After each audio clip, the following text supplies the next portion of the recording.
السلام عليكم. القناة مطبخ الفتية أم علاء. اليوم إن شاء الله جبت لكم غريبة البهلة، كتجي رائعة وبنينة بزاف. تابعوا معايا المراحل من الأول حتى التالي. قبل ما نبداو إن شاء الله، اللهم صل وسلم على سيدنا محمد وعلى آله وأصحابه أجمعين. ندوزو المقادير. دينا 2 كيسان ديال الزيت، عندي كاس ديال السكر كلاصي، كاس ديال سنيده رقيقه، عندي هنايا كاس ديال هادي راني عابره عاد حطاهم في الزلايب، كاس ديال الطحين محمر، هذا كاس ديال الجنجلان حتى هو محمر وطحنا، ما طحنتوش بزاف، خليت فيه داك الحبات ديال الجنجلان. هذا اللوز حتى هو انا حمرته وقطعته رقيق، وعندي النافع، وعندي الزبده 200 غرام الزبده، عندي معلقه ديال القرفه صغيره، عندي قريصه د الملحه، وعندي 3 ديال الساشيات ديال الخماره. هنايا عندي كيلو ديال الطحين. ندوزو ان شاء الله للتحضير. بسم الله على بركه الله. اول حاجه نحط القصعه. اول حاجه غادي ندير الزبده، داك 200 غرام ديال الزبده. تبعوا معايا المراحل، راه كتجي هاد غريبه رائعه وبنينه وزوينه. هذا كاس ديال سنيده، كاس ديال السكر كلاصي، عندي هنا 2 كيسان ديال الزيت، كيسان ما عامرينش بزاف.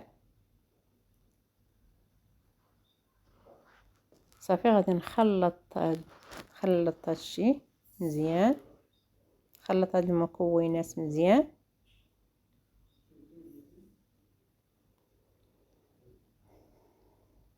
صافي غادي نخلطها حتى نحصل على الكريمه.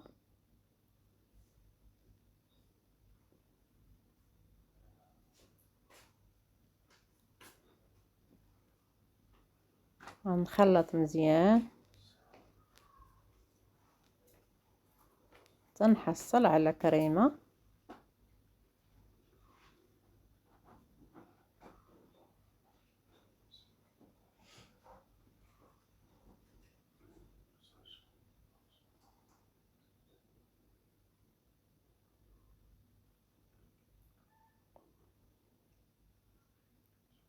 خاصها تخلط مزيان تذوب داك السنيده. انا هنايا عندي سنيده رقيقه، هذيك الرشه ديال الملحه، عندي معلقه صغيره ديال القرفه، ومعلقه صغيره ديال النافع. نخلط الكل مزيان.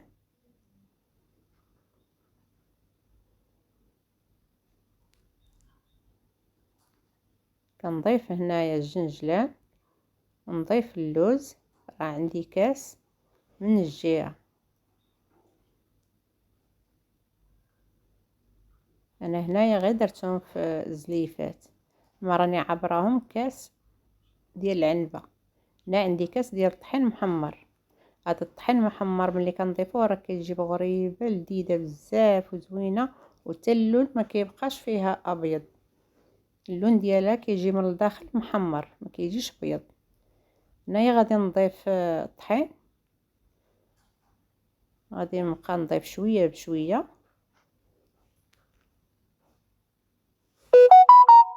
هنا عندي 3 ديال الخمارات غادي نضيفهم. نضيف الاولى،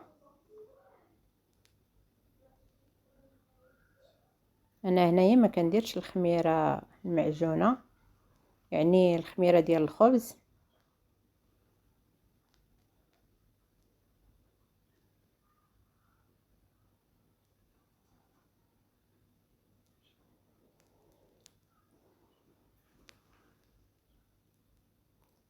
صافي هنا نخلط مزيان،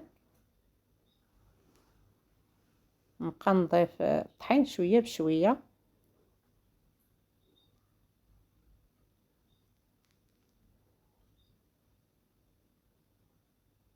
دي غريبه البهله، راه محبوبه الجماهير، كلشي كيبغيها، كلشي عزيز عليه، الصغير والكبير. هنا كنخلط مزيان، كنخوي شويه بشويه الطحين، وفي نفس الوقت كنبدا ندلك حتى كنحس بالعجينه بين يديا. صافي راه تجمعات مزيان.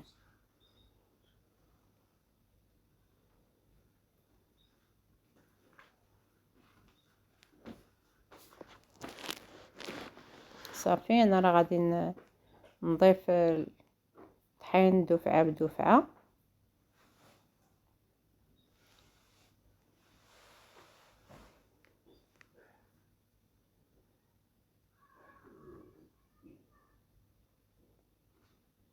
كيف ما كتشوفوا ضروري تجربوها دغريبه، راه كتجي بنينه وناجحه 100%.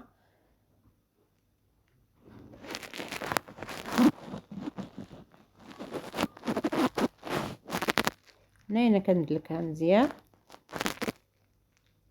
كنبقى نضيف الطحين شويه بشويه وبنفس الوقت كنبقى ندلك.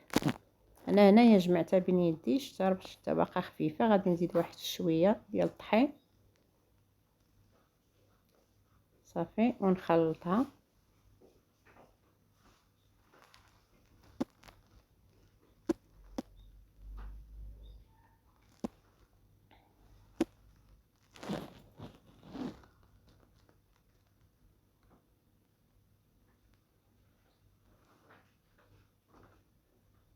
صافي انا هنايا كتبان ليا اخر اضافه ديال الطحين، وغادي نقول لكم الكميه ديال الطحين اللي بقات.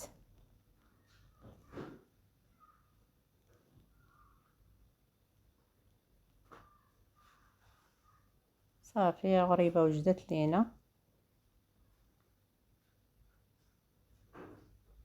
صافي انا غادي نعبر لكم انا الطحين الكميه اللي بقات باش تعرفوا بالضبط شحال دخلات الكميه ديال الطحين.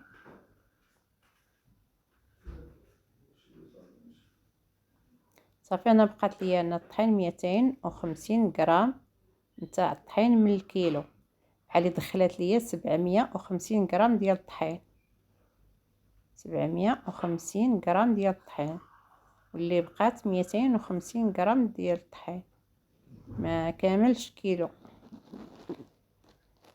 صافي كيف ما كتشوفوا دابا انا غادي نكور. كانت سولاتني واحد الاخت قالت لي ملي كتكور غريبه كتبدا تفرتت لها، حيت كتقوي الطحين بزاف. ملي كتكون تقوي الطحين بزاف ملي كتجي تكوريها كتبدا تحل. دابا غتشدوا معايا هاد المقادير مزيان، غطلع لكم غريبه زوينه. صافي انا هنايا كنبقى نكور على حاجه على حسب الحجم اللي بغيتوها كبيره راكم تكبروها، بغيتوها صغيره متوسطه راكم تصايبوها. انا هنايا كنديرها متوسطه. صافي كتبقاو غاديين معاها كتكوروا حتى كتعمروا الصينيه ديالكم. وما تنساونيش بارطاجي وديروا ابوني.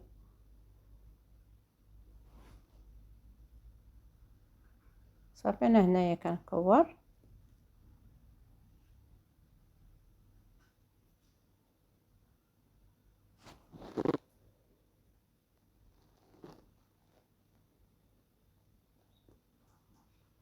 انا هنايا عمرت الصينيه، دابا غادي نضيفها في الفران.